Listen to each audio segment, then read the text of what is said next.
সংবাদে আপনাকে স্বাগতম। শুরুতেই সংবাদ শিরোনাম, এরপর বিস্তারিত। ইসরায়েলের বিরুদ্ধে ঐক্যবদ্ধ জোট গড়ার আহ্বান পাকিস্তানের প্রতিরক্ষা মন্ত্রীর। ভারতের শিক্ষার্থীদের আত্মহত্যার নেপথ্যে পরীক্ষার চাপ ও প্রশ্ন ফাঁস।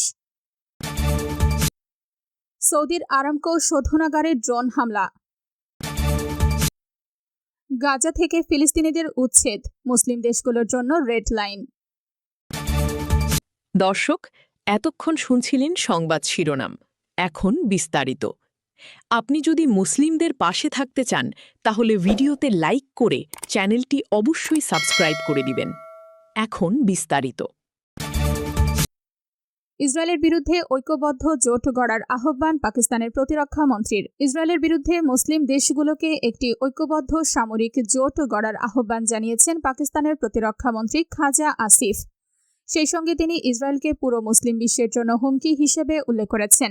তুরস্ক ও সৌদি আরবের সঙ্গে পাকিস্তান গুরুত্বপূর্ণ একটি প্রতিরক্ষা চুক্তি স্বাক্ষর করার পর পাকিস্তানের সংবাদ মাধ্যম জিও নিউজকে দেওয়া এক সাক্ষাৎকারে তিনি এসব কথা বলেন।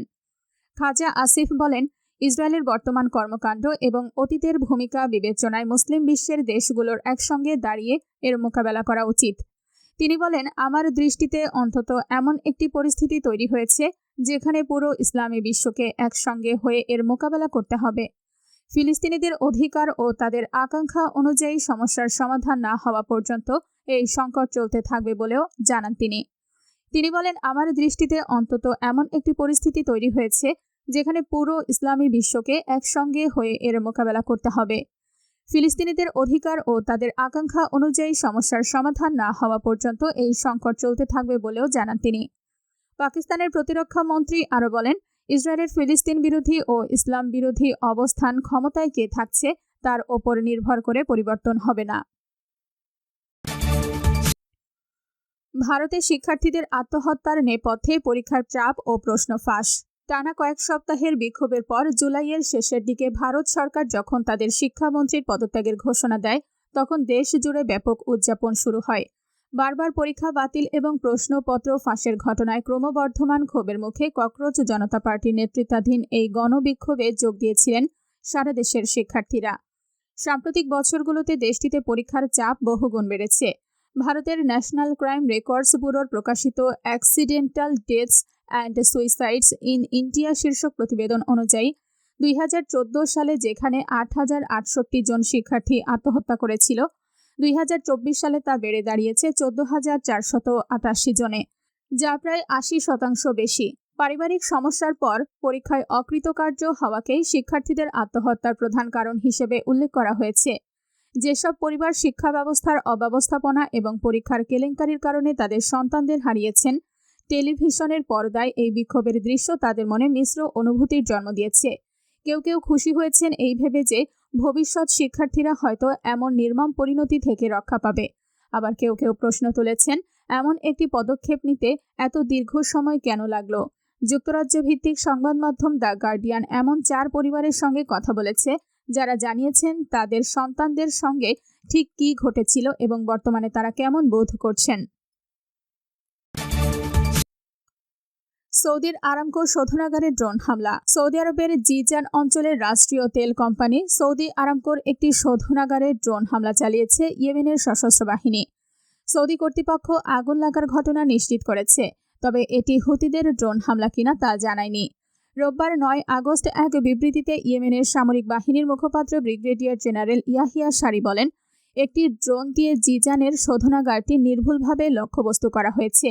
সারি দাবি করেন, ইয়েমেনের আকাশসীমায় সৌদি আরবের ড্রোন অনুপ্রবেশের জবাবেই এই হামলা চালানো হয়েছে। সাম্প্রতিক দিনগুলোতে উত্তর ইয়েমেনের সাদা ও হাজ্জাহ প্রদেশের আকাশসীমায় গোয়েন্দা ও নজরদারি ড্রোন উড়িয়েছে সৌদি। ইয়েমেনি সামরিক বাহিনীর মতে সৌদি আরবের এসব উস্কানিমূলক কর্মকাণ্ডের প্রতিক্রিয়া হিসেবেই আরামকোর স্থাপনাটিকে লক্ষ্য করে অভিযান চালানো হয়। সৌদি জ্বালানি মন্ত্রণালয় জানিয়েছে, রোববার ভোরে জিজানে সৌদি আরামকোর একটি স্থাপনায় আগুন লাগে এবং তা দ্রুত নিয়ন্ত্রণে আনা হয়। সৌদি কর্তৃপক্ষ হামলা বা আগুন লাগার কারণ জানায়নি, তবে হামলায় শোধনাগারটির কী ধরনের ক্ষয়ক্ষতি হয়েছে বা হতাহতের কোনো ঘটনা ঘটেছে কিনা তা তাৎক্ষণিকভাবে জানা যায়নি। গাজা থেকে ফিলিস্তিনিদের উচ্ছেদ, মুসলিম দেশগুলোর জন্য রেড লাইন।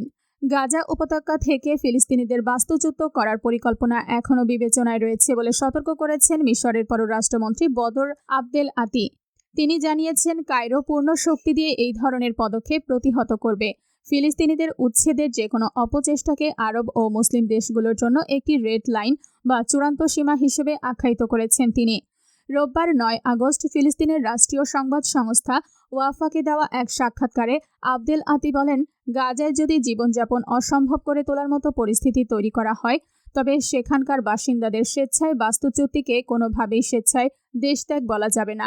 এমন পরিস্থিতিতে বাসিন্দাদের দেশ ছাড়তে বাধ্য করাটা চরম জবরদস্তির শামিল, যা আন্তর্জাতিক আইন এবং দখলদারিত্বের অধীনে থাকা মানুষের অধিকারের সুস্পষ্ট লঙ্ঘন।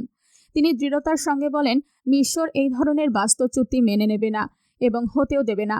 ফিলিস্তিনিরা যেন নিজেদের মাতৃভূমিতেই শক্তভাবে টিকে থাকতে পারে, সে বিষয়ে মিশরের অঙ্গীকারের কথা পুনর্ব্যক্ত করেন তিনি।